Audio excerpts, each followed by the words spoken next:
ئایزان و خۆشەویستان ئەمڕۆتان شادوو ئەم کاتتان باش خۆشحاڵم جارشتر لە خزمەتەوەی ئازیزان بۆ پێشکەشکردنی بەرنامەیەکتر لە ڕێگەی کەناڵی هیواوە. بەرنامەی ئەمڕۆمان 23/4/2025 سەبارەت بە مێژوویەکی ئایارە لەگەڵ هاوڕێی ئازیزم هومایونی گودازگەر پێشکەش بە ئێوەی ئازیزەکەی گفتوگۆیەکە لەگەڵ هاوڕێی ئازیزم هومایونی گودازگەر کە یەکێکە لە هەڵسوڕاوانی جوڵانەوەی کارگەری و کۆمونیستی کوردستانی ئێران و ئێران بەگشتی. ئەم بەرنمەیە لە پێشوازی یەکیارە پێشکەش بەوەی ئازیزەکرێ و مەبەست لێی بیرهێنانەوە و ئەزمون وەرگرتنە لەو تەجروبانەی ڕابردوو لە جوڵانەوەی کرێکاریە کە بوومانە و ئەمڕۆ من دیارە داوام لە هاوڕێی ئازیزم هومایون کرد کە بەشدار بێ لەم بەرنامەیە لەگەڵما. خۆشبەختانە ئەویش ئەم داوای منی قوبول کرد. زۆر خۆشحاڵم ئاڕێ هومایون بۆ جایشتیش لە ڕێگەی کەناڵی هیواوە لە خزمەتی تۆی ئازیزە بۆ پێشکەشکردنی بەرنمەیەک سەبارەت بە بابەتێکی گرنگ لە پێشوازی یەکی ئایارە. زۆر بەخێر بێ، زۆر خۆشحاڵ کردم. زۆر سپار هەوڵێ شەماڵ ماندوو نەبوون یەکەم لە خۆت و هاوکارانتر وە ڕێز و سڵاو هەیە بۆ بینەرانی خۆشەویستی تەلەڤیزیۆنی هیوا. پێشەکی ئیجازەم بدە کە هەر بە بۆنەی قسە و باسەکەەوە پیرۆزبایی یەکی مەی ئەوەڵی ڕۆژی کرێکار بکەم لە تەواوی کرێکارانی جیهان بە تایبەت لە کرێوە کرێکاران لە کوردستان و لە هەروەها لە ئێران لە خزمەتدا. زۆر باشە. دیارە من سەرەتا بوو داوای لە لێبوردن لە بینەرانی عزیز بکەم کەمێک بەرنامەکەمان دواکەوت بەهۆی کێشەیەکی تەکنیکیەوە، بەڵام ئێستا لە خزمەتیەوەی عزیزان هەم لە ڕێگەی یوتیوبەوە یوتیوبی کەناڵی هیوا هەروەها لە ڕێگەی فەیسبوکەوە هاوڕیانێک و عزیزانێک کە بەشدارن لەگەڵمان و بینەری بەرنامەکە نەگەرانوێ بەشدار بن بە کۆمنت پرسیار و سەرنجەکانیان نەتوانن بنێرن لە ڕێگەی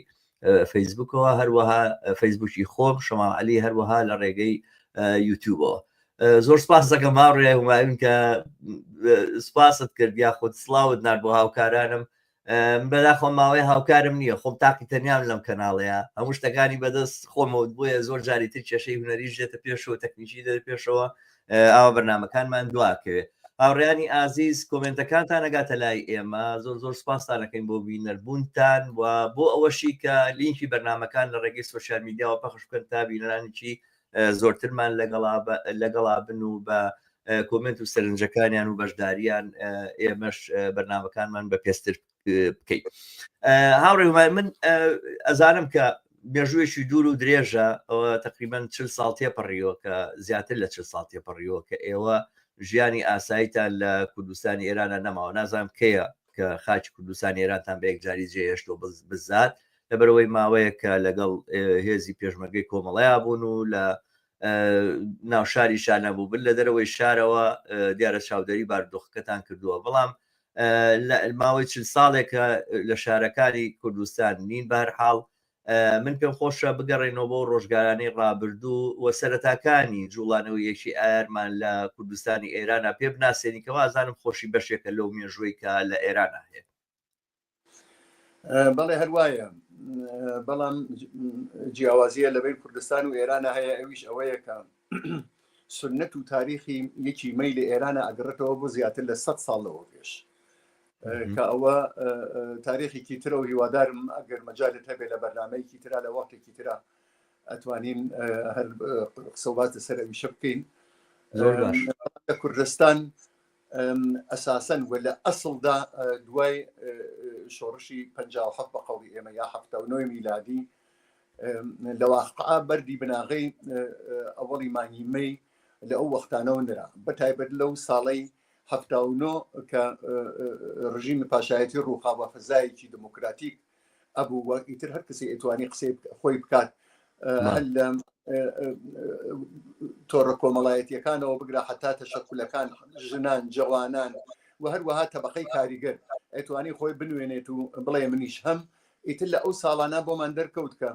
ئەوە کە ئینکاری ئەکرا و نکولی ئەکرا لەلایەن بازێکەوە کە کوردستان کرێکاری تیانە یا هێشتا تەبەقەی کاریگەری تیانە بە پێ خۆی هاتە مەیان و هاتە سەر شەقاموتی منها هەر لە ساڵی 58ەوە کە ئەکاتە هەر 1970 جا ئەوە هاتنە مەدانەکەی بە ئەم شێوە بوو کە لەو وەختاکە هێشتا کۆماری ئیسلامی دروسە لە تاران خەریک بوو دا بمەرزێ، بەڵام لە کوردستان هێشتا هیچ بوونێکی نەبوو و ئازادیە سیاسەکان هەبوو. لە یەکی مەی ئەو مانگا لە زۆربەی لە شارەکانی ئێران کوردستان ئەوەڵی مانگی مەی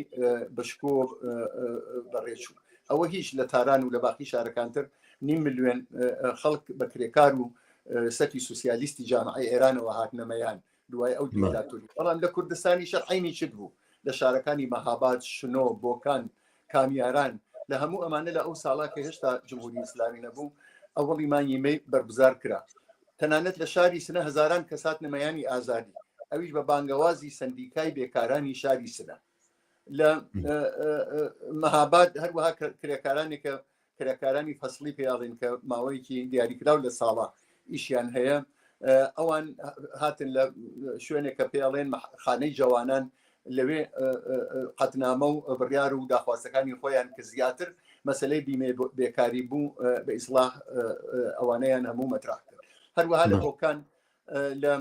شنۆ، هەموو ئەوانە ئەگەر من گەرەکم بێ بڕۆمە ناو وردەکاری ئەوانە لەوانەیە کاتی بەرنامەکەی ئەوە مەجال بەو هەموو گێڕانەوە نەکە ئاگینە بە وردی من ئەتوانم باسی ئەوە بکەم کە چەنە لە کرێکاران بوو، داخواستەکانیان چی بوو،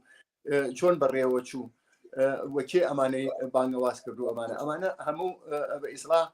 بەڵگەی هەیە و مەکتوبە وجودی هەیە. ئەوەیە کە لەو ساڵی 59 بارحاڵ بەو شوێنە بەڕێوە چوو. بەڵام دواتر کە بوو بە ساڵی 60 و ئەمانە خۆتان ئاگادارن، بینەران لەوانەیە زۆربیان تەمەنیان وەکو من بێ ئاگادار من کە شەڕی ئێران و عێراق دەستی پێکرد. بەڵام بەل لە شەڕ ئێران و عێراق شتەیە کە بوو هێرشێکە جمهوری ئیسلامی هێنای بۆ کوردستان، تقریبان تەنی هەڵچنی بە تەواوی مەدانەکانی خەبات لە کوردستانە، هین هەموو جوڵانەوەکان. و ئەوە بووە باعیسەوە کە ساڵی دواتر ئەوە جمجوڵێکی ئاوا نەبێ لە ناو جنبشی کاریگەریا بۆ ئەوەڕی مانگی مەی. بەڵام هەر بۆ حاڵیشەوە لە بازە شوێنی هەربوو، لە کامیاران هەبوو، لە مەریوان هەبوو، لە زۆر شوێنی تر کرێکاران، مەسەڵەن کرێکارانی شارەداری و کرێکارانی بیناسازی لە مەریوان هەر ئەو ساڵە بە ئەو وەزعیەکەوە بازم ئەوەڵی مایەمەیان شکۆدار کرد و داخوازەکانی خۆیان ڕاگەیان. لە کامیێرانی شەروا بەرگزار بوو. بەداخەوە لەو وەختا 2 کەس لە ئازیزان و بەشدار بوون بە ناوی ڕۆسەم و قادری مارابی لەلایەن هێزەکانی جمهوری ئیسلامیەوە تەقیان لێکرا و هەل لە ئەو مەراسمە گیانیان لەدەستە. بالضبط ساڵی چەند بوو؟ ئەمە ساڵی 59 59 کاتە 1970 تقریبا ساڵەکانی دواتر ئیتر شەڕ گەرمە بوو، شەڕی ئێران و عێراق گەرمە بوو، جگە لەوە سەرکوتگەری جمهوری ئیسلامیش ئیتر هەر لە ڕادە بەدەر بوو. هەر بۆیە لە ساڵی 60 بەڕاستی لە کوردستانە خەبەرێکی ئاوا نەبوو، لەبەر خاطر ئەوە جمهوری ئیسلامی هەل لە شماڵەوە لە نەقەدە و شنەوە بگرا حتا کامیێران و بەرەو خوارتریش تقریبا هەفتە نەبوو کە کۆمەڵێ لە لاوان نەگرێت نیان خاتە زیندان و جەماعەتێکیان لێ ئیعدام نەکا، یعنی سێبەرێکی ڕەشدا دای پۆشی بوو جامعی کوردستان. لە نەتیجا زۆر تەبیعی بوو کە ساڵی 60 مەجای هیچ وڵانەوەی بۆ ئەوەڕی مانگی مەی نەبێت. بەڵام لە ساڵی دوای ئەوە تێپەڕی کرد کە جمهوری ئیسلامی قەتوعامێکی زۆری کرد، ئەمجارە خۆی دەست بەکار بوو بۆ ئەوە کە ئەوەڕی مانگی مەی بە ئیسلاح بەرگوزار بکە. لە ئەو ساڵانەوە ئیتر لە کوردستانیش ئەوە کە پێ ئەڵێن مەراسمی دەوڵەتی لەلایەن دەسو پەیوەندەکانی خۆی و لە کوردستان دەستی پێکرد. دیارە ساڵی 61 کە دەستی پێکرد بە تەواوی تحریم کرا لەلایەن خەڵک و کاریگەرانەوە. ئەتوانم بڵێن فقط جەماعەتی ئەرتەش و ئەوانەیەکی لیباسی ئەسکەری و ئەمانیان لە بەربوو زیاتر لە ئەو مەراسمانە شرکەتیانە کرد. بەڵامی تر ئەو ساڵە ناوینا ساڵی تەولید بۆ جبهەی شەڕ ئێران و عێراق. بەم حاڵیشەوە هەر بازم خەڵک لە مەحەلات و لە شوێنەکانی ترا ئەلا ڕغمی سەرکوتگەری ئەو وەختە و ئەو بە ئیسلاح فەزا خەفەقانە هەر بازم بەرەو پیری ساڵی ئەوڵی مایەمەی بە جۆرهایە چوون. لە ساڵی 62 بازم گەشەی کرد. گەرکمە ئەوە بڵێم کەم دوای ئەگەر ئەو سەرکوتگەریە نەبووە تەبەقەی کاریگر لە کوردستانە هەر لە 57ەوە بە شێوەیەکی ڕوو لە زیادبوون خۆی نیشان ئەدا و داخوازەکانی مەترحەکرد وەکو تەبەقە ئێوت من بوونم هەیە و ئەمە داخوازەکانمە. هەر بۆیە هەر بەوە کە جامعە تۆزێ سەری بەرزەوە کرد، تۆزێ ورەی بەربوو کەمێک سەرکوتگەریەکان جمهوری ئیسلامی کەمتر خەڵک لێ ئەترسان، یا جمهوری ئیسلامی خەریک بازە شتگەرێکی تر وەکو فریودان و ئەو مەراسمانی دەوڵەتی و ئەمانە بوو لە بەرامبەریە فعالین و کارگەرانی شات نمایان لە 61 لە 1-2 کارخانە وەکو پوشاک و نەساجی و ئەوانە کارگەران ئەوڵی مایمەیە ئەوڵ دووبارە جەشن گرتەوە لە مەهاباد ئەسڵەن تەعتیل بوو هەر ئەو ساڵە کە ساڵی 61 ئیمکانە کاتە هەشتاویە لە سەقز خانەوادەکان هەر ساڵی 1360 ئەکاتە 1970 دقیق وایە بەڵێ لە سەقز کە زۆر شکۆدار بوو بەو حکومەکە سندیکای نانەوەخانەکانی تیابوو سندیکای خەبازان لەوێ زۆر شکۆدار بگەر ئەمەوێ ئەوە بڵێم کەم لە ئەو ساڵانیشا هەر بازم یەواش بەرە دەستی پێکرد لە کوردستانە دواتر لە ساڵەکانی تری هەروە لە ساڵی 63 هەروات ئەو مەراسمە دەوڵەتیەکان هەموو تەحریم کرا لە ئەو کارخانە و کارگانەکە بان سەنەفەر کرێکاریان بوو لەوانە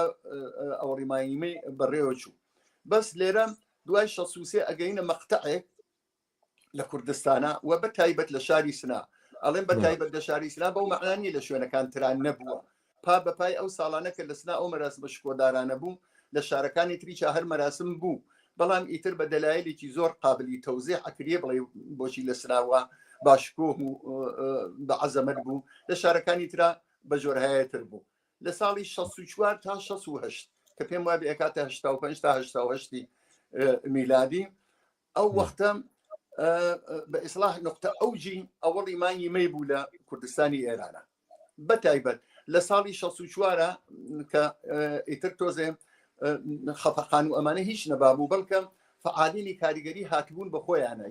یەکتریان دۆزی بووەوە تەشکل بوون بازم هاتبووە کایەوە و قسەی لێ ئەکریا و ئەمانە مەسەلەن ئەگەر ناوی تەشەکولەکانی ئەو کاتە جگەیسە لە ئیتیحادی خەبازان ینی نانەوەخانەکان یاخود نانەوەکانی شاری سنا ئەوە ئەزانین بەڵام ڕێکخراوەکانی تر وەکو چی بۆن مگە لە چ کەرتێکە ڕێکخراوی کارگەری هیچ ڕێکخراوەیەکی عەلەمی بەو مەعنا نەبوو بەڵام لە ئەو ساڵانە اتحادیەیەک هاتە کایەوە اتحادیە دروست بوو بنێوی اتحادیەی سەنعەتگەر بە تایبەت لە شاری سنە خەبازان و ئەمانە کە لە سەقز و ئەوانە بوون کۆڕ و کۆمەڵی تری لە شارەکان هەر بوون خەبازان لە باقی شارەکانی تریش هەر بوو بەڵام ئەم اتحادیە سەنعەتگەرە نەخشی ئەساسی بوو لە هەستانەوەی دووبارەی ئەوەڵی مایمەی بە تایبەت لە شاری سنا دیارە ئەمانە پەیوەندیان بوو لەگەڵ فعالینی کاریگەری لە باقی شارەکانی کوردستان و ڕاوێژ ئەکرا بۆ ئەوە کە لەو شارانەش هەر ئەوەڵی مایمێ بازم دووبارە پا بگرێتەوە بەڵام ئەو ساڵی 64 بەڕاستی دیواری ترس و سامی بۆ ئەوە کە ئیتر ساکت بیت و بێدەنگی لێ بکەیت لە ئەوەڵی مایمێ شکات تەبلیغاتێکی زۆر بەرین کرا بۆ ئەوەڵی مایمەی ساڵی 64 ساڵی 64 بەغێر ئەز لە نانەوەخانەکانی سەندیکای خەبازانی شاری سنا نەبێ هینگیرا ئەوەڵی مایمەی بە ئیسلاح مەراسمی بۆ گیرا مەراسمی ئەو تۆی وا گەورە نەبوو بەڵام تەبلیغاتێکە ئەو ساڵە کرا بۆ ئەوەڵی مایمەی ئەو پۆستر و شعار نووسین و بڵاوکردنەوەی پیرۆزکردنی ئەوەڵی مایمەی لە مەدرسە و لە هەموو قوتابخانە و لە بنکە کاریگەریەکان و لە شارەکە سەنعەتیەکان و ئەمانە کارێکی کرد کە تەواوی شار بە تایبەت لە سنا ئاگادار بوو کە ئەمڕۆ ڕۆژێکی ترە شار تقریبا نیوە تەحتیل بوو ئەو ساڵە هەموو کەس ئەیامد ئیمڕۆ ڕۆژی کرێکارە سەنایعی فلس جۆشکاریەکان ئالومینیۆم ئەوە کە پێڵێن چێوەبڕی ڕەنگڕێزی زۆرێک لە ئەو ڕشتانە بە ئیسلاح ئەو ڕۆژە کاریان تەحتیل کرد و نەڕۆشتن سەرکار من ئەمەوێ ئەوە بڵێم کە ئەو ساڵە تەنانەت ئیداراتی دەوڵەتی کە ئیتر ئەبێ معلوم بێکە کەسێک کە مۆزەفی دەوڵەتە ئەوە گەورە نوعی ڕیسکردن لەگەڵ ژیانی خۆی و لەگەڵ کارەکەی خۆی ئەوەی تەلەگراف و تەلەفۆن ئەوە کە ئێمە پێ ئەڵێن مخابرات هین شارەوانیەکان لە ئەوێ ئەوانە هەموو ئەو ڕۆژە کاریان تەحتیل کردووە جۆرهایەک فەزایەکیاندا بە شاری سنەکە بەڕاستی ئەو ڕۆژە هەموو کەس چۆن مسلمانان ئەڵێن ئیمڕۆ جەژنی قوربانە هەموو کەس ئەزانێ ئەو ڕۆژە هەموو کەس ئەیانزانی کە ئیمڕۆ ئەوەڵی مانگی مەیە و لە بەعزە مرکزێکی کرێکاری هەروەک من باسم کرد ئەو ئەوەڵی مانگی مەیە بە ئیسلاح هین بوو گیرا لە سال لە کارخانەی پوشاک کە جلوبەرگی دروستە کرد 200 نەفەر لە کاریگەران و ئەسناف و ئەمانە کۆبوونەوە و قەت بڕیارنامەیەکیاندا کە بڕیارنامەکەیشی هەیە پڕیە لە داخوازی هاوپشتی جیهانی کرێکار پڕیە لە دفاع لە حقوقی ژن، عیبارەتە لە ڕاوەستانی شەڕی ئێران و عێراق، دفاع لە خەڵکی فەلەستین و زۆر شتێکی ترکە ئیسە من لە زەهنمانیە، بەڵام هەیە مەکتوب هەموو ئەوانە وجودی هەیە بژیر ئەوەڵی مایمێ. من لەبیرم چوو ئەوە بڵێم کە هەل لە ئەو ساڵانەوە حتا لە ساڵی 1970 بوو لە ئەوەڵین جارێ بوو لە کوردستانە سرودی ئەنتەرناسیۆناڵ خوێنرا و کاریگەر جۆرێک وجودی خۆی عەرز ئەندامی خۆی بە ئاگاهی جامعە گەیان و وتی ئەوە من لێرە. ئێمە لە ساڵی 50 هەر لەم ساڵانەوە من باسەکەم لە باقی شارەکانی تریشا هەر مەراسم بوو، بە تایبەت لە سەقز هەموو ساڵێک ئەو مەراسمانە بە جۆرگەرێکی مختلف بووە، هەتا 1-2 ساڵی عەلەمی بووە لە وەرزشگاکانە لە ئەوەی کە مەلعەبی شاری سەقز بوو جارێتیا بوو، باخەکەی تریشی لە جەمەگەری چەند سەد نەفەریە لە دەوروبەری شاری سەقز بوو و عەلەمی ئەوانە هەر هەبوو لەو ساڵان. لە مەهاباد هەبوو کە لە ساڵی ئەلبەتە دواتری بوو لە مەیدانی حیوانات کرێکارانی ساختمانی کرێکارانی بەرحاڵ گەردشگەریەکان و باقی مۆزەفەکانی ئیداری ئەوانی شار بوو، بەڵام لە سنام شکۆیەکی گەردشگەری یانی چی هاوڕم خەریکی هین کرێکارانی هوتلەکان و جا دوایی ئەگەر وەخت لەسەر ئەو شتانە کە ئێستا پێشنەهادەکرێکە ئەو کرێکارانە چۆن بە یەکە و یەک بگرن، ئەتوانم بە ڕشتەگەرێکی مختلف ئیشارە بکەم وەکو کرێکارانی هوتل، کرێکارانی باخەوانی، کرێکارانێکە خۆشیان بە سەوزیجات و بە ئیسلام محیتی زیستەوەیە، هەموو ئەوانە بەشگەرێکی مختلفن کە بەتایبەت ئێستا سازماندا دراوترن لە ئەو کاتێک کە ئیسە من و تۆ خەریکین سەیرەکەین. بالاخره ساڵی 60 لە پەرتەوی بە نەزەری من ساڵی 64 ئەو شتانەوە کرابۆی ساڵی 66 ئیتر ڕۆژ کرێکارێکی زۆر عەزیم گیرە. ئەو ڕۆژ کرێکارە هەیئەتی بەرگوزارکونەندەی هەبوو، کار من وەک من باسم کرد لە جواب پرسیارەکەی تۆ کە اتحادیەکە بوو بەناو اتحادیە سەنعەتگەر، ئەوان هەیئەت بەرگوزارکونەندەیان هەبوو کە ئەمساڵ چۆن ئێمە لە ئیدامەی ئەو ئەوزاعە کە ساڵی پێشوو بوو وەتەواوی کۆمەلگا متەوەجێ بوون کە ئەوڵی مە یانێکی یازدەی شاریوەری ئێمە یانێکی ئیمساڵ چی بکەین. 66 هەر بۆ بینەرانی کوردستانەوە بڵێم 1966 کاتە ساڵی 1970 میلادیەکان بڵێن بۆ تەفسیرکردنی تاریخ. زۆر باشارێ وڵات جا ئەوەیە کە لە پێشە هەموو سازمان دەهی کرابوو، کێس خوێنڕانی ئەکات، وەزعی ماڵیەکەی چۆن جێبەجێ ئەبێ، چ قەتنامەیەک ئەبێ بنووسین لەوێ پەسەنیکە ئەوانە لە شوێنێکە مانگی ڕەمەزان بوو اتفاقەن ئەو ساڵە یازدەی شاریوەر دەستی پێ کرد بەرحاڵ بە دقیقەی سکوت بۆ گیان بەختکردوانی ڕێگەی ئازادی و سوسیالیزم و سخۆڕانی کرا قەتنامە خوێنرایەوە و سەدان کەستیا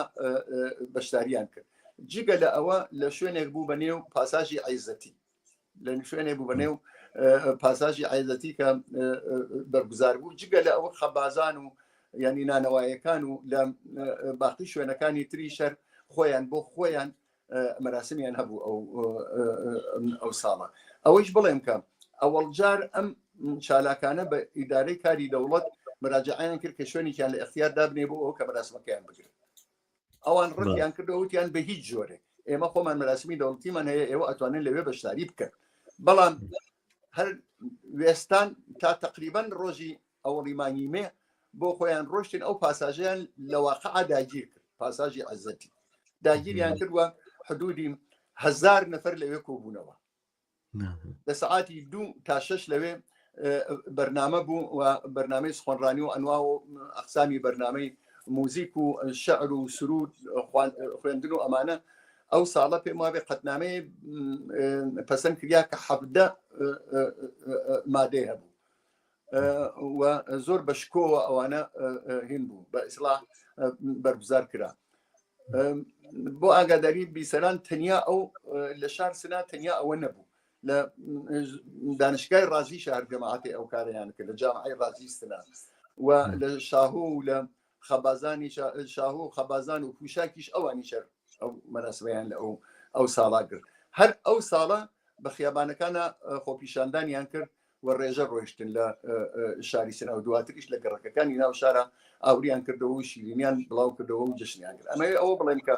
کاریگەران و تێفی سوسیالیزم سوسیالیست لە کوردستانە سەرکردگەریگەری جمهوری ئیسلامی نەبوایێت ئێستا لەباری خوداگاهی و تەشەکل و نفوز و تەسیرگوزاری لەسەر معیشەتی کاریگەرێک کە ئێستا خۆمان ئەزانین بە چ گرانی و مەشقەت و بەدبەختی ئەژێ ئەیتوانی زۆر تەسیری بێگومان وایە زۆر باشە. من دیارە ئەم چالاکیانەوە ئەم فعالەتانەی کە هاوڕێ هوماوین باسیەکە بەبێ چالاگوان بە بەبێ ڕابەر و بەبێ خەڵکانێکی دەرکەوت و خەڵکانێک کە ژیانی خۆیان بەڕاستی نایە پێناوی ئەو مەراسیمانەوە نایە پێناوی سابتکردنی ئەوەی کە چینی کارگەر لە کوردستانی ئێرانە چینێکی زیندووە و ئامادەی خەباتە و هەموو ساڵێک پەیمان تازا کاتەوە و بڕیارنامەی خۆی دەرەکا و لیستی ئەو داواکاریانەوە ئەو بڕیارانە کە خەباتی ساڵی داهاتووی بەرنامە بۆ دانیە خو بەرنامەی خەباتی ساڵی داهاتووی دانێ بەبێ ڕابرانێک ئەوانە نەچۆتە پێشەوە. ئەم دەرکەوتنی چینی کارگەر هەمیشە هاودەم بۆ لەگەڵ قوربانیدانە ئەوەی کە لە سای جمهوری ئیسلامی لە سای ڕژێمێکی ئاوا دەڕندەیە تۆ بتوانی سەرباری هەموو ئەو بەندکردن و زیندانیکردن و سەرکوت و ئەسڵەن خوێن ڕشتنەی کە جمهوری ئیسلامی ئێران یەک زەڕەژ یەک ڕۆژیش ڕاینەگرتووە ئەمانە بەردەوامکە ئەمانە بەبێ قوربانیدان نەچۆتە پێشەوە. حتمما من پرسیاری داهاتوم ئەوە بێ لە هاوڕێ هوماوین کە لەم ڕۆژەیە کە ئێمە باز لە مێژووی چینی کارگەری کوردستانی ئێران و یەکی ئایاری کوردستانی ئێرانەکەی نیادی ئەو هاوڕێوە ئازیزانەوە ئەو قارەمانانە بکەینەوە کە بەجانی خۆیان بە خوێنی خۆیان مێژووی ئەم جوڵانەوەیان نووسیەوە. بەڵام پێشەوەی ئەو پرسیارارەسەکەم جاشت داوە لە بینەرانی ئازیزەکەم لەلای خۆیانەوە لیکێ بەرنمەیە لە سوۆسیال میدیا بڵاو بکەنەوە تا بینەرانێکی زۆرترمان لەگەڵا بن کۆمنت پرسیار یاخود هەر سەرنجێک هەیە توانن لە ڕێگەی کۆمنتەوە هەم لە فەیسبوکەوە و هەم لە ڕێگەی یوتوبەوە بۆ ئێمە بنووسن نیشانە دین لەسەر شاشەکەەوە داواکەین هاوڕێ هوماوین وەڵامم داتەوە. دیارە ئەم بەرنمەیە ڕاستە و خۆیە من ڕاستە خۆ لەگەڵ هاوڕێ هوماوین ئەم بەرنمەیە پێشکەشی ئێوە ئازیزەکەم. هاوڕێ هوماوین کاتی ئەوەیە کە ئەمە یادێک لەو ئازیزانە بکەینەوە قەت هیچ کەسمان یادی جەمالی چراغۆیسیمان بیر ناچێ بەڵام ئەم جوڵانەوەی بەبێ قوربانیدان نەچۆتە پێشەوە. ئەو یەکێک ئەستێرەیەکە لە ئەستێرەکانی ئەو خەباتەکە ئێمە وەختی خۆ ئێمە بیسەری بەردەوامی ڕادیۆی کۆمەڵە بووینەوە لەگەڵ خیتاب و لەگەڵ قسوخۆڕانەکانی ئەویشە دیارە جۆشمانە خوارد یاخود بە جۆرێک لە جۆرەکان حەماسەت و ورەشی بە ئێمە بەخشی لە کوردستانی عێراقا. پێم خۆشە باسی ئەو ئازیزانە بکەین کە بوونە قوربانی ئەم جوڵانەوە یاخود بە قوربانیدانی ئەوان و بەدلێری ئەوان ئەم کارانە چوونە پێشەوە. ئەو ئازیزانە حتا ئەمڕۆژ کە تەمەنێکیان هەیە هێشتا لە ئەو ڕۆژانە تا ئێستاشانە ژێر زەختی جمهوری ئیسلامیە جەمعێکی زۆریان تا ئێستاش. بەڵام من ئەگەر ڕێگەم بدەی هەر لە ڕابطە لەگەڵ ئەوەی جەماڵی چراغۆیسی عەزیزە یەک دوو کەلیمە بڵێم بەلەوە بە لە 68 کە جەمال تێاس خوێنڕان بوو لە ساڵی 67 شاهل لە شاری سنە ئەو مەراسمە گیرا. ئەڵبەتە هەر لە ئەو ساڵە لە بڕێتر لە شارەکانی تری شاهر گیرا وەکو سەقز وەکو بۆکان هەر ئەوڵی مایمێ بەڕێوەچوو. بەڵام لە سنا دووبارە هەر ئەو کەسانەوە بە ئیسلاح هەیئەتی بەرگوزارکردن دەبوونیە ئەوەی کە خودتۆ خۆت باست کرد فعالین و پێشڕەوان سازماندەهیان کرد. ئەم جاریشە دەوڵەت کارشکێنی کردوتی بۆتان نییە. ئەوە بوو کە لە ئەم ساڵە مەدرسەیە بەنێوی دەبیرستانی ڕەنجاوەریان ساڵی 67 کاتە لەوانەیە 1970 تر ئەویان داگیر کردوە لەوێ مەراسمەکەی خۆیان کرد. لەوێش قەتنامەیەکی 20 مادەی بە ئیسلاح دەرچوو کە داوای 40 ساعتکاری کرد داوای بێداشتی ئەکرد بۆ کاریگەرەکان داوای ڕۆژی تاحتێڵی ئەوڵی مانگی مەی ئەکرد عەلەیهی تەفرەقەیەک وا سەرمایەدارەکان لە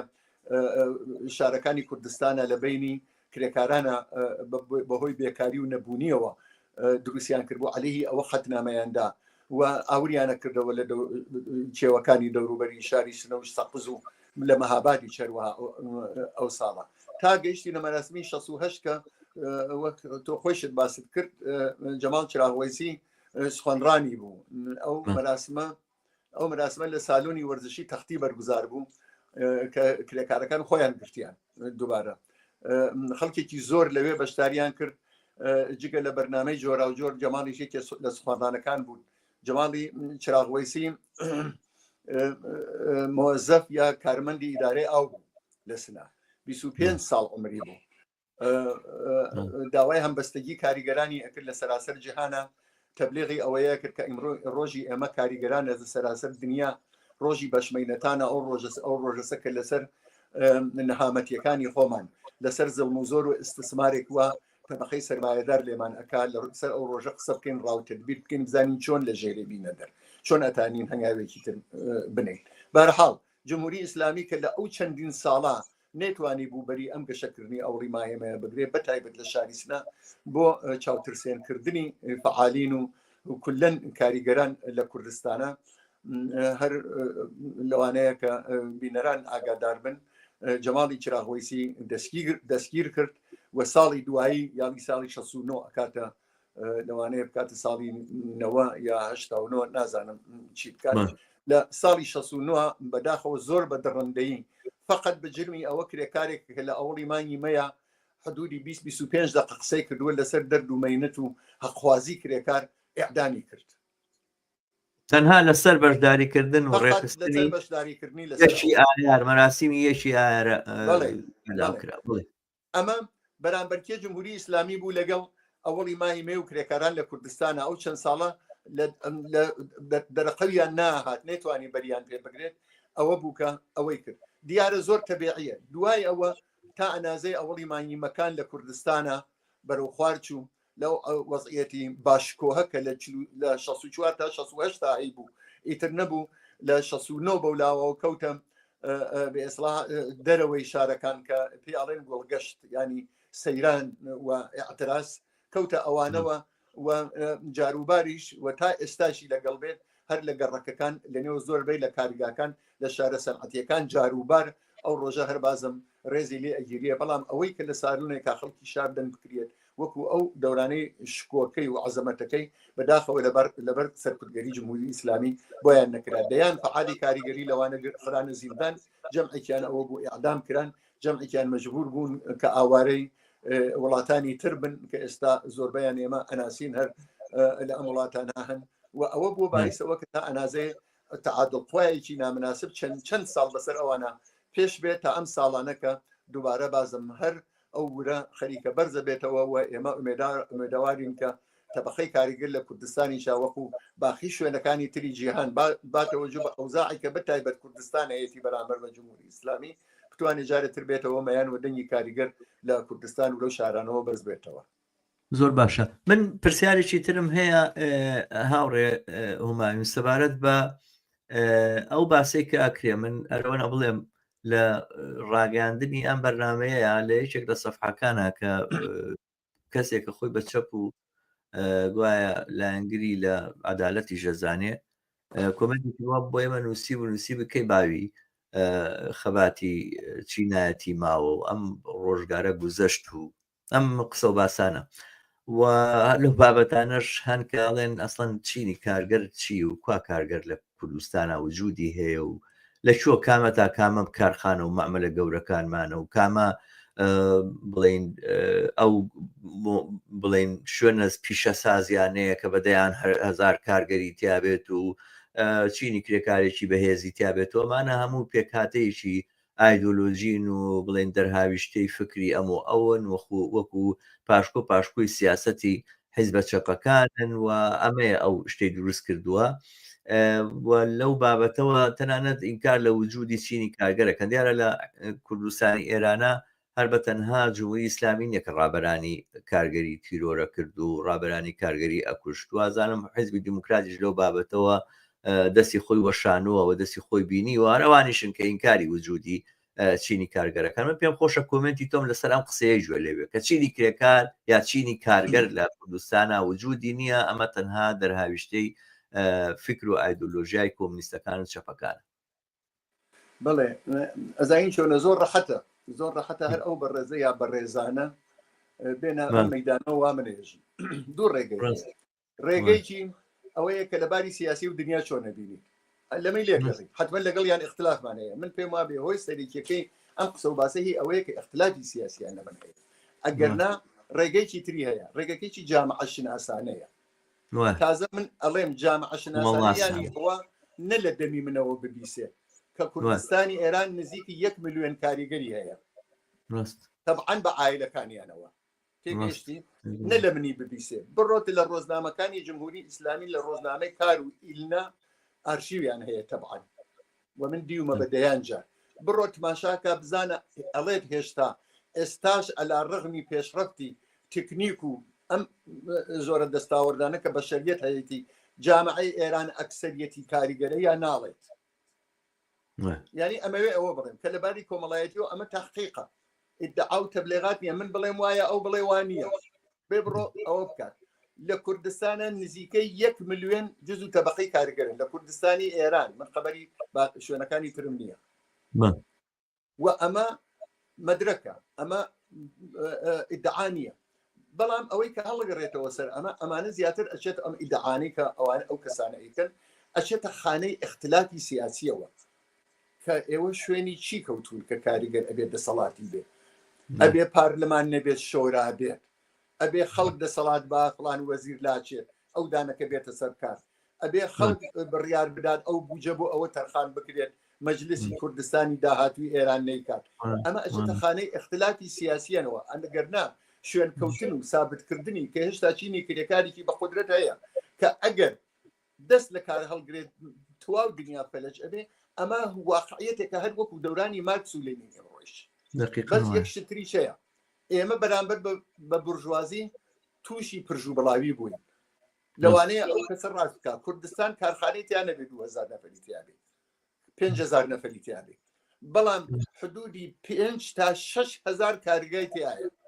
تازە من باسی ئوستانی کوردستانەکەم چۆن کوردستان لە لای ئێمە تەقسیم کراوە بەسەر 2-3 دانە مەحافزە ئیسە وەختی ئەوە نیە من باسی ئەوانە بکەم کرماشانەوە ئازەربایجانی غەربیە و کوردستان مجتەمەعی کرێکاری تایە کە لە 10 نەفەرەوە تا 100 نەفەر کرێکاری تایە ئەمە هیچ لە ئەو مۆزوع واقعیە ناگۆڕێت کە ژیانی بەشەری ئیمڕۆها لەسەر شانی تەولید و بەرهەمی کاری کرێکار یەک زەڕە لەوە ناگۆڕێت ئەگەر هەموو ئەوانش کە کۆبوون لە شارە سەرعەتیەکانە کۆبوون هەموو ئەم بەشە کرێکاریانە مەسەڵەن ئیسا سنە شار سەرعەتی شنە لەوانەیە 100 دانە شعبەی مختلفی کاری دینی تابێ یەکێکی خەریکە پانکە دروستەکە یەکی خەریکە مۆتۆرسیکلیت دروستەکە یەک دانەی بە هینی خۆی ئەوە کە هەمویان لە یەک کارخانەی ئۆتۆمۆبیل سازیانین یا لە زۆباهەنێکی زۆر گەورانین یا لە نەفت و پتروشیمیانین ئەوە بەحسێتر ئەوە خەتای خەڵک و تەبەقەی کرێکار کوردستانیە کشتی ئاوایان نیە ئەوە یەک زەڕە لە واقعیەتی ئیجتماعی موجودیەتی کاریگەر ناگۆڕێت ئەوە کە بڵاو بوونەوە کە بڵاو بوونەوەس ئەوە کە قانونکاریان بەسەرایە کە ئەتوانن بڕۆن کار بکەن ئەگەر فەلەج بوون و کەوتنە لای ماڵ کەس لیان نەپرسێت وە زەعیف بن و ئەمە ئەو پێیان بڵێن ئێوە هیچ نینی تر زەعیفن ئەو هیچ پێ ناکرێت تۆ فەلەج بوویت ئەمەوێ ئەوە بڵێم کە لە جوانی ئەو جوابی ئەو کەسانە بێن بڕۆ هەموو علمە لەباری جامعە شناسی و تەماشای کرد بزانن ئەکسەریەتی جامعە کاریگەری یا کاریگەر نیە تۆ لەگەڵ من اختلافی سیاسیت هەیە ئەڵێ ئەوانە لا بوون لە جیای کاریگەر کورد دابنە لە جیای کاریگەر فارس دابنە لە جیای کاریگەر ئەو کەسانەوە مصلحی جامعەن و ئەتوانن کۆمەکی خەڵکن ئەوانە دابنە من ئەڵێ لەباری علمی و ئەوانە هەموو غەڵەتن ئێمە هەر لە ڕۆژی ئەوەڵی شەوتومانە و ئیستاش ئێژین شوێنکەوتی شوێنەوارێکین کە 300-400 ساڵ قەدیمیە و ئەڵێ جامعە لە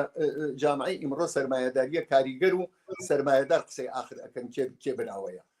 اختلافی سیاسی هەیە نە اختلافی اجتماعی ئەتوانن بەڕەحەتی پێ سابت بکەین کەوانیە زۆر باشە بەڵام لە درێژی ئەم قسە و باسانەیە جموجۆڵەکانی ئێستا لە ناو چینی کارگەری کوردستانی ئێرانە چۆنە ئێستا پاش ئەو هەموو ساڵە لە دوورکەوتنەوەی کۆمونیستەکان و ئەوانە یاخود دوورکەوتنەوەی بڵێن ئەحزابە کۆمونیستەکان کە بەو جۆرەی ڕابردوو ئەو کاریگەریان نییە ئەو وجودەی کە کۆمەڵە بووی کاتی خۆی لە کوردستانی ئێرانەوە فشار و گوشارانی کەی خستبێ سەر جمهوری ئیسلامی ئەو دەستگا و میدیایی کە کاریگەری دانابوو هەموو ئەمانە بە دەرەجاتێکی زۆر کەمیان کردووە یاخود لاواز بوون و ئەوانە معمولە ئەگەر وا وایە باید وجودی چینی کارگەر وجودی نەبووە بەڵام ئایا ئەمە ڕاستە لە ڕۆژساڵەکانی ڕابردووە ئێمە لە درێژەی ئەم خەباتەیە لە درێژەی ئەم ڕوبەڕووبوونەوەیە نەمان بینیوە کە خەڵکانێک چوونەتە زیندان خەڵکانێک زەرجیان کێشراوە خەڵکانێک شوێنیان گۆڕیوە ناچار بوون وڵات جێبێڵە ناچان بوون ئاوارە بن و بە گشتی ئێستا جموجۆڵەکان لە کوردستانی ئێران ناچوونە من دیارە شتێک بڵێم لێرە ئێمە لە کوردستانی عێراق یاخود لە هەرێمی کوردستان ئەڵێن ئەم دی و ئەو دی و جا ئەم دی و ئەو دی و زۆر جیاوازێکی ئەو تۆی نییە ئەگەر چی ناسیۆنالیزمی کورد بە کرێکاری ئێرانی یاخۆ کرێکاری خەڵکی کوردستانی ئێران ژاڵە کرێکاری ئەجنەبی و خارجی ئەم ناوایان بەسەرا دابڕیون بەڵام ئەم جوڵانەوەی دیارە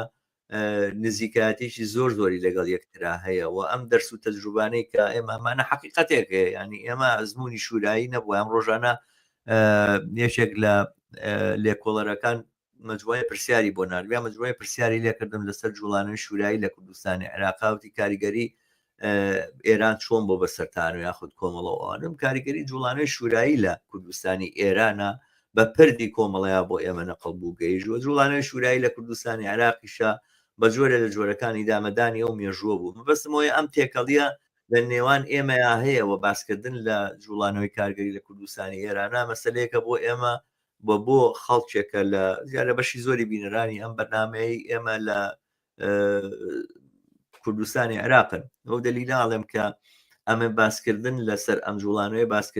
باسکردنی لەسەر جوڵانەوەی خۆمانە کە کاریگەری زۆر گەورەی ئەبێ لەسەری پێم خۆشە بزانم پێشهاتەکان چۆن چۆنیە یاخود بینەران ئاگاداری ئەوە بن دۆخەکە چۆنە لە ئێستاە ئایا ئەو جموجۆڵە ئەو ڕوبەڕووبوونەوەی لایزار بەردەوامە شێوازەکانی ڕێکخراوبوون چۆنە وە چۆن چۆنی کارگەران خۆیان ڕێکخراوەکەن ئایا مەسەلەن بۆ نمونە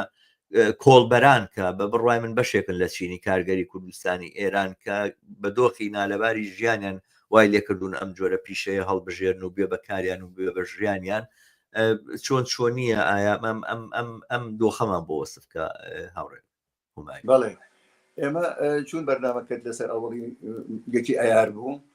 زیاتر هەر فوکوسمان کرد لەسەر یەکی ئەیار لە سوکە یەکی ئەیار و زۆرێتر لە ژیانی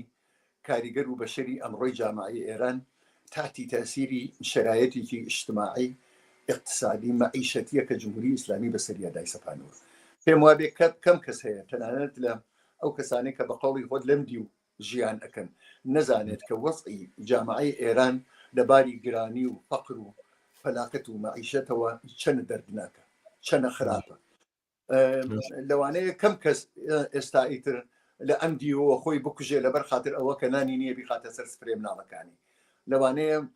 کەم کەس ئاوا وەکو ئەوام ئەڵێن خەجاڵەتی کەس و مناڵەکانی بێ لە ماڵە بەڵام لە نێو جامعی ئێرانە بەگشتی و هەروەها لە کوردستانیچە شرایەتێکی زۆر سەخت ساڵهایە بە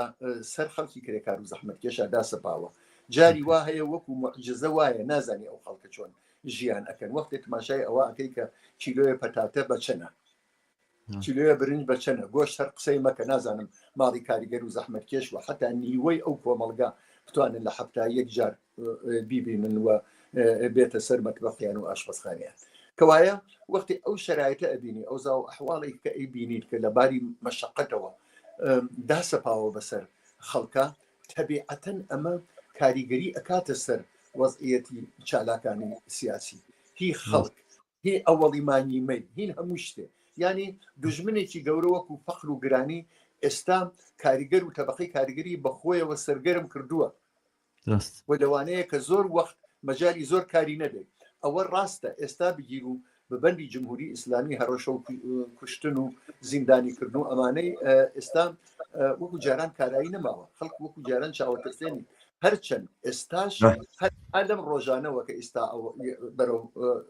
یەکی ئەیارنزیکە بینەوە لە هەموو شارەکان جمهوری ئیسلامی و مخابراتەکەی ئیتلاعاتەکەی تەواوی ئەو کەسانە کە لیستی هەیە لە ڕووی ئەو لیستە هەمویان بانەکە هەڕەشەیان لێ ئەکا ئەڵێ ئێوە بۆتان نییە هیچ مەراسمێکی ئەوەڵیمانیمەی بگرن ئاگاتان لە خۆتان بێ لە بڕێکیان وەسیقە ئەسێنێ ینی زەمانەت ئەسێنێ ئەوانە هەموو هەیە بەڵام بە نەزەری من هیچ کامی بە قەوم تەحمیڵی فەقر و مەشقەت و گرانیە کە بەسەر تەبەقەی کارگرە داسەپاوە تەسیری لەوان نەبووە کە تەبەقەی کاریگر بەرەو ئەوە بچێت کە خەریکی ژیانی خۆی بێت خەمی نانی سفرێ مناڵەکانی خۆی بێت بەم حاڵیشەوە لە ئەم ساڵانیشە هەر بازم تەکبیر و ڕاوێژ بووە تقریبا هەموو ساڵێ ئەوەڵی مانیمێ لە کوردستانە دوای 69 کە من باسم کرد کە جەماڵی چراغوەیسی ئەعدام کراوە ئەو هەمووە درڕندەیە بەرامبەر بە تەبەقەی کاریگر کرا و ئەمانە لە ئێستاشا لە ئەم ساڵانە بەتایبەت لەم 1-2 ساڵی ڕابردووە باقی جم و جوڵەکانی کرێکاران ئێمە ئەیبینین کە حالە کەشوهەوایەکی ترە ئەویشین تعادڵخوایەکە کە لە جامعی ئێرانە هەیە ئەویشین وەزعیەتێکی زەعیفتر لە جارانە کە جمهوری ئیسلامی و دام و دەستگا سەرکردگەرەکانی هەیەە ئەویشین نەوعی تعڕز و بە ئیسلاح لێبوردووی و جەسارەتە کە لە بەرەی خەڵک و کاریگەرانە بە ئیسلاح پێک هاتووە هەر بۆیە ئێمە وەختی تماشای مبارزەی چەند مانگی ڕابردووەکەین بۆ بیمەی بێکاری بۆ بێداشت بۆ حەقدەست بۆ هەموو ئەمانە لە معلمانەوە بگرە تا کرێکارانی شارەداریەکان تا ئاوبەر تا باقی کارگاکانی تر من باسی ئەوەم کردکە زیاتر لە 5-6 هزار کاریگە و بە ئیسلاح مجتەمەعی کاریگەری هەیە چکۆلە و بۆ گەورە زۆربەی لەمانە تەشەکلهایەکیانەیە بە نێوی ئەنجومەنی سنفی مثلەن ئەنجومەنی سنفی ڕانندە و ئەو کەسانەوە بارجێ بەجێەکەن ترانزی ئەنجومەنی سنفی باقی ڕشتەکانی تر لە ئیسفالتەوە بگرە حتا کەلوپەلی پلاستیکی بگرە حتا وەسایلی گەمەی منداڵان کایە مناڵان بگرە حتا زۆرێکت ئەوەی وا پێداویستی ژیانە لە کوردستانە ئێمە کارگا و کارخانەی چکۆلەمان بۆی هەیە کە کاریگەران پێ خەریکن کارەکەن لە ساڵانی ڕابردووە ئەمانە هەمویان مبارزەیان کردووە بە جۆرایە ئێستا مبارزەکەیان بەشێکی قانونی عەلەمی بووە یعنی لە تاریخی داواکردنی چگرێک کە خودی جمهوری ئیسلامی وەکو قانون داهێناوە بۆ نمونە کە هەر وەکو ئەوڵی مانگیمە ئیشارەی پێ بکەم ئێمە 2 ساڵ لەمەوە بەردیتمان کە ئەنجومەنی سنفی کرێکارانی ساختمانی لە مەریوان و سەوڵاوە کە 11,000 عضوی هەیە ئەوڵی مانگیمەی مەراسمێکی باشکۆیان بەرگوزار کرد دوور نییە هەمووی پێرارە ئیتر بە نسبەتی ئیمساڵ خەتنامەیەکیاندا عەدەمی ڕوو بە دەوڵەت کە وتیان ئەم حەقدەسە بە ئێمە ئەدەن زۆر کەمە ئەمە هەرم ساڵانەیە باسی ناوی ئەو ڕێکراوە بڵێرە و هاوڕێ ناوەکە چیە نێوی ئەنجومەنی سنفی کرێکاران و وەساکارانی ساختمانی بینایی یعنی کرێکارانی بیناسازی کرێکارانی بیناسازی ئەوانە لە ئەو قەتنامە کەدایان لەو بڕیارنامە کەدایان باسی ئەویان کرد کە ئەبێم هەزینەی دەرمانمان بدرێت ئەبێم ئەو وەختانە کە بێکارین ئەبی پارەمان بدرێت ئەم کارەی ئێمە وەکو کاری سەخت بە حسابێ کەوایە لە وەختی تقاوەتە ئەبێ بۆمان بە حسابێکە زووتر ئێمە بڕۆینە بادشستگی باسی ئەوە کرا کە ئەبێ ئاموزش خوێندن و فێربوونی تەواو جامعە و هەروواهین کرێکاران ئەبێ بە ئیسلاح بە خۆڕایی بێت و باسی ئەو کرا و قەراردادانە کە زۆربەی لە کارفەرمایان بەداخەوەی ئەمڕۆ لە ئێرانە ئەیکەن نێوی قەراردادی سپیە ینی هیچی لە عەقد نییە لە واقع عەقد نییە هەر وەختێک صاحب کارگەریکی بێتەوە ئەتوانێت دەرکات پێڵێن موقت یا سپی هیچی لەسەر نەنووسراوە تۆ ئەو بە هیچ شێت متعاهد نەبووە وەکو بەردە تۆ لە بەردەسیایە تا هەر ڕۆژێگەرێکی خوێنت ئەمژێ ڕۆژێوتی کارەکەیتەوە بوو یا سوو نەفعەکەی گەی بۆ شوێنەوە خۆی ئیتر ئەڵێ بەسە ئەوانیش دەرەکە مەمنوعکردنی ئەوە ئەمەوێ ئەوە بڵێن کە من حەزەکەم ڕاتگرم لێرە ئەم ئەنجومەنی وەستاکاران و کارگەرانی ساختمانی یاخود کارگەرانی بیناسازی ئەنجومەنێکی بەڕەسمی ناسراوە لەلایەن دەوڵەتی جمهوری ئیسلامی و اینجا 11,000 ئەندامی هەیە بەڵێ تەنیا لە زۆر شارەکانە هەیە لە سنا هەیە لە کامیاران هەیە لە بانە هەیە لە سەقز هەیە لە مەریوان هەیە و لە 1-2 شوێنی تریش پێم وابێ لە دیواندەرە و لە 1-2 شوێنی تری شەربازم لە کوردستانە هەیە کە ئەمانە مەجموع عمومیان هەیە کۆبوونەوە ئەگرن لە ئەوڵمەیەکانە هەروەکە وەکو نمونە هی مەریوانم 2 ساڵەوە پێش بۆ باس کرد ئەوانە ئەگرن ئیمساڵیش ئێمە چاوەڕوان ئەوە ئەکەین باتەوەجۆ بە ئەوزا و ئەحواڵێ هەیە باتەوەجۆ بە فەزایە هەیە باتەوەجۆ بە دەنگ و باسێکە ئەبیسرێت لە فعالان و ئەمانە ئیمساڕیش باتەوە ئەسڵەن تەعاتڵ خوای بەتایبەت ئەم ساڵ کە ئێمە ئەیبینین چاوەڕوان ئەوە کرێت کە جموجۆڵێ لە ڕابتە لەگەڵ ئەوڵی ماهمەیە ببێت ئێمە شێویشمان لە نەزەرا بێت جمهوری ئیسلامی هەر چۆن بکوشتنی جەماڵی چراغوێسی بۆ ماوەیە پاشەکشەی کرد بە ئەوڵی ماهمێ و یا چۆن بە سەرکوتکردنی دڕندانەی کاریگەران لە مەعدەن لەملا لەولا لە باقی شوێنەکانی کار کاریگەر وادار بە پاشەکشەیەەکە ئەبێ ئەوەش بزانین بە جوڵە و جوڵانەوەی کاریگەر زۆر حساسە لەوانەیە بە جوڵەی مەسەڵەن تەلەبە و دانیجۆ و نەحساس نەبێت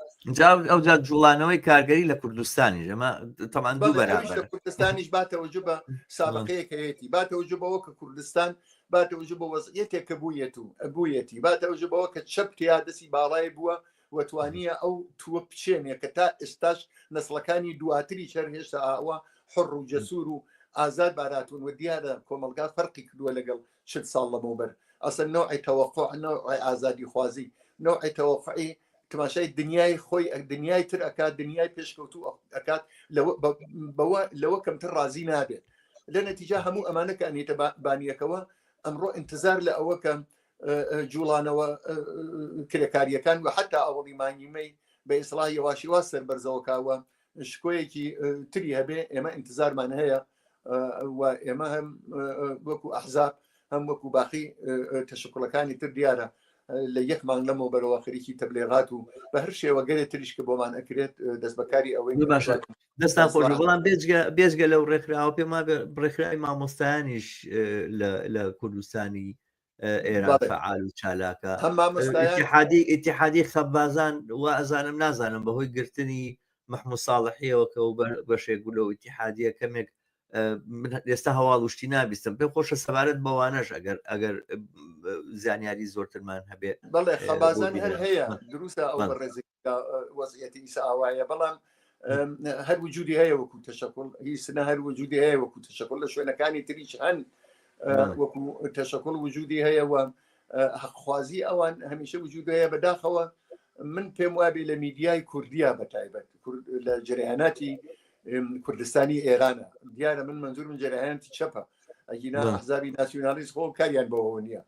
وازانم ئەوانە کەم جاری ئەبێت هەر جوابی ئەم پرسیارەی ئەوە کە ئەمان چەنە مەبارزەیان کردووە لە ساڵی ڕابردووە بە ئیسلاح منحنی مەبارزەی ئەمان لەکوێنەوە هاتووە ڕۆشتووە بۆکوێ داخوازەکانیان چی بۆ ئەمانە بۆ ئاگاداریت زۆرە بەڵام لە میدیای ئەحزابی چەپی کوردستانی ئێرانەوە بە نظر من زۆر کەم جاری ئەبێت ئەو شتانە بۆچی وایە دلیلەکەی چییە دلیلەکەی چییە هاوڕێگومان دلیلی چییە مەسەرەن ئەحزابە چەپەکان معمولە نەبووایە ئەوان لە پێش هەموو کەسێکەوە ئەم مەسایلانیان ببرداتێت پێش و جاگەر چەپن و کۆمونیستن و سۆشیالیستنوانە ینی چاوەڕوانی چ توێژێک و چ چینێکن لە پشتی ئەوانەوە بوەستە ئەوان لە پشتیەوە بۆستن و داکۆچی لێ بکەن و لە پێنە خەباتکەن لانی کەم هەواڵەکانی بڵاوکەن و دلیلی چی ئەمە وەڵام من پێم وابێ دلیلی فقط کەم تەوەجوهیە بە وردەکاری مبارزەی کاریگەری یعنی ئەوە کە تۆ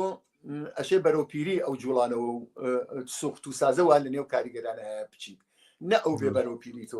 ئەو بێ بەرەوپیری تۆ ئەزانی ینی چی ینی ئەوە لە پتروشیمیا اعتصاب ئەکردە بە یەک 20,000 کاریگەر یا لە فولادی ئەوە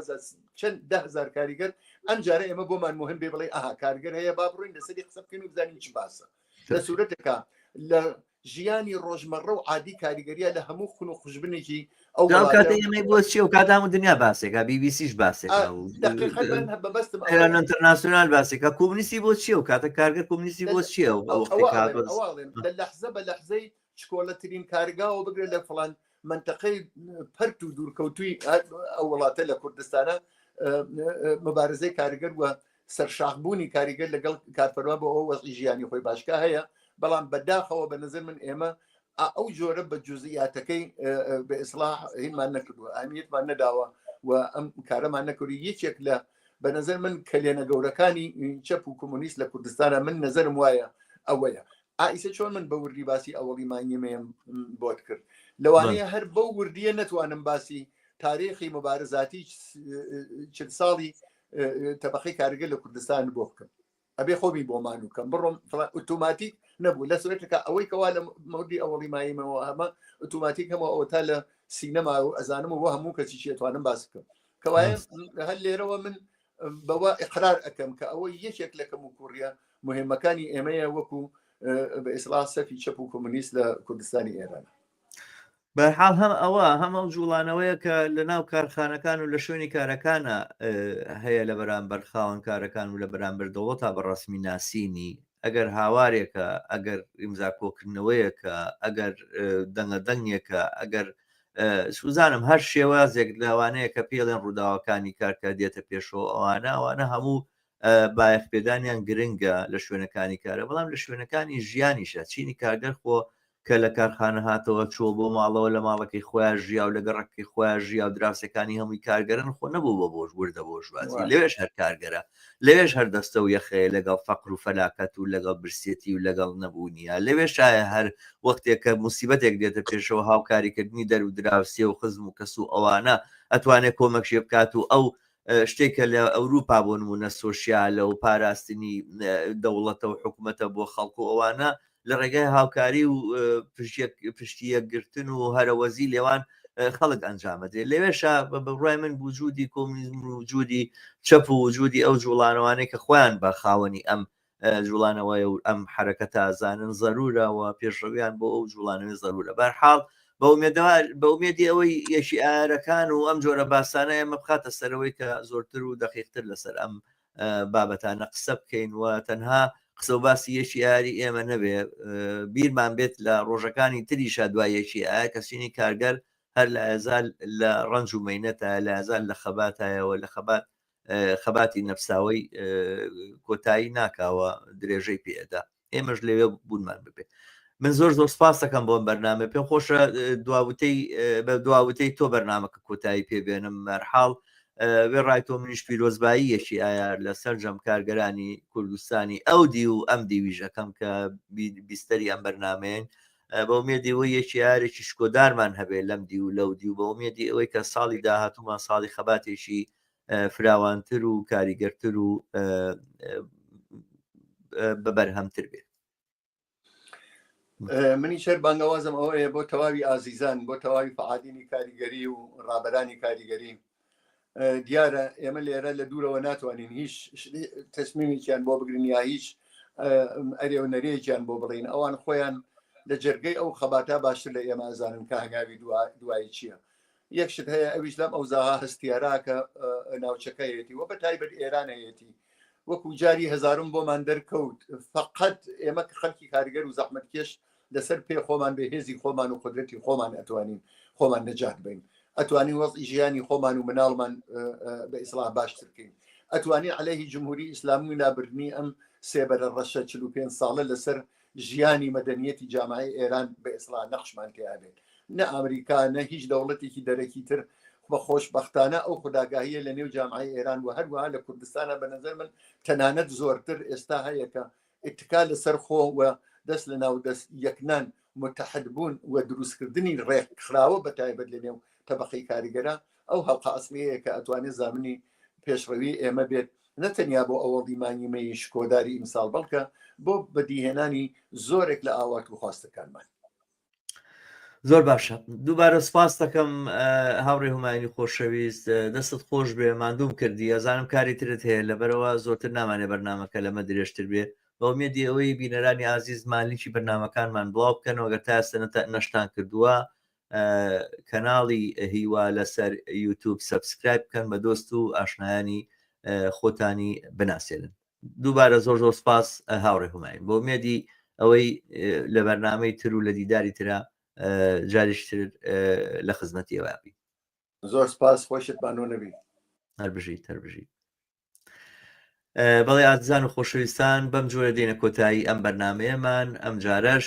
تا دیدارێکی تر و بەرنمەیەشی تر لەگەڵ ئێوەی ئازیزە تەواوی ئێوە بە شادی و کامەرانی ئەسپێرن یەکی ئارتان پیرۆز لە هەرکوێکن